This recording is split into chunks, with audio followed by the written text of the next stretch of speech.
anigu waxaan siin karaa maapkii qariidadii yaan siin karaa road maapkaan siin karaa laakiin xoogkii waa idinka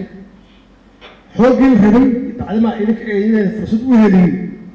inay heshaan iskool lacag la'aan inay fursad u helin jilad wanaagsan oo nadiif ah oo jabnayn inay fursad u helin aydan fursad u helin Soomaaliya oo sharaf iyo xurmad adduunka ku leh aydan fursad u helin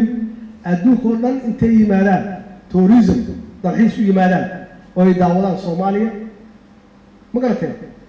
aydan fursad u helin ciidan xoog leh oo lagu tilmaamo libaaxyada Afrika oo ciidanku ugu xoog badan aydan fursad u helin dad qable oo Soomaalinimadu ay sareyso oo aaminsan in uu ka wada wanaagsan yahay adduunyada inta kale waa laga wanaagsan meesha hadda qabkii uu jabay oo qof walba haduu leeyahay our international community wuxuu fiirinayaa qof kale inuu wax u qabto meeshaas waxaa maqan doorkiina maqan marka doorka dhalinyarada ayaa maqan waa laga yaabi karay sidaa sheegteen inaysan jirin dowlad idin dhiirigelisa laakiin hadda waa haystaan dowlad idin dhiirigelisa 20 sano soo socota burburkaan inaad ku jirtaan idinka 20 sano soo socota carruuraha dhashaan meesha aad soo marteen iyo meel ka daran oo ka dhib badan inay maraan iyo hadda inaad u istaagtaan dalkan dadaa u dhinto dhalinyara u dhimatay oo xabsiyo u gashay in qaarkii ay nafta u waayaan si wadaniyada loo xoojiyo si qarnimada loo xoojiyo si inta badan oo badbaadaan maqlaysaan annaga generationkeena dadkii hadda inta fadhiya oo dowladnimadii ka soo faa'iiday waxaa noo faa'iideeyey oo la siiyey fursaddaas dhalinyaro idinkoo kale ah oo idinka aqoon yar oo Israel la oran jiray yaa la siisay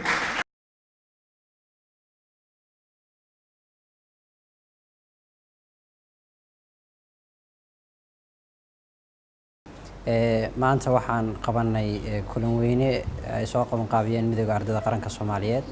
oo aan kula qaadanaynay madaxweynaha qaranka Soomaaliyeed mudane Maxamed Cabdullaahi Farmaajo kulanka waxa ka soo qayb galay 55 jaamacadood gudoomiyaashooda iyo xubno kale oo ka tirsan ardayda qaranka Soomaaliyeed madaxweynuhu kelimad qurux badan oo dhiirigelin iyo wadaniyad ah ayuu noo soo jeediyay waxaana uu nooga sheekeeyay halka horumarka dawladnimo maraya halka la tigsanayo wuxuu nagula dardaarmay sidii aan uga shaqeyn lahayn horumarka mustaqbalkayaga iyo ka carruurtayada madaxweynaha ardayda qaranka Soomaaliyeed ayaa u soo jeediyay presentation ama waxa weeye cashir ku saabsan waxqabadka ardayda qaranka Soomaaliyeed iyo sida ardayda jaamacadaha ee dalka iyo kuwa dugsiyada sare ee dalka ka jira ay u wada shaqeeyaan waan ku faraxsanahay inaan maanta kulanka madaxweynaha la qaadano iyo gaar ahaan madaxtooyada aan nimaadno waxaan ka mid ahay ardayda ku nool magaalada Muqdisho ee caasimadda dalka Soomaaliya oo ku faraxsanahay maanta inaan ka soo qayb galo midowga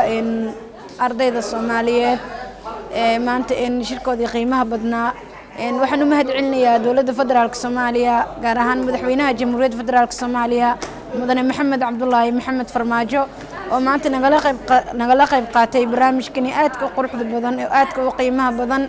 run ahaantii intuu hadalka waday madaxweyne Farmaajo waan ilmeeyay waxaan ku ilmeeyay sabab oo ah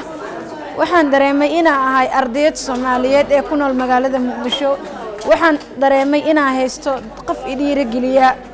waxa dhiirigeliya aabo hooyo waalidiin iyo walaalo sidoo kale waxaan helay madaxweynaha jamhuuriyadda federaalka Soomaaliya si uu igu dhiirigeliyo waxay ii noqonaysaa farxad inaan si laba jibaaro waxbarashadeedii heerkeygii aqooneed inaan si laba jibaaro mudane madaxweyne meel walba joogta aad baad u mahadsan tahay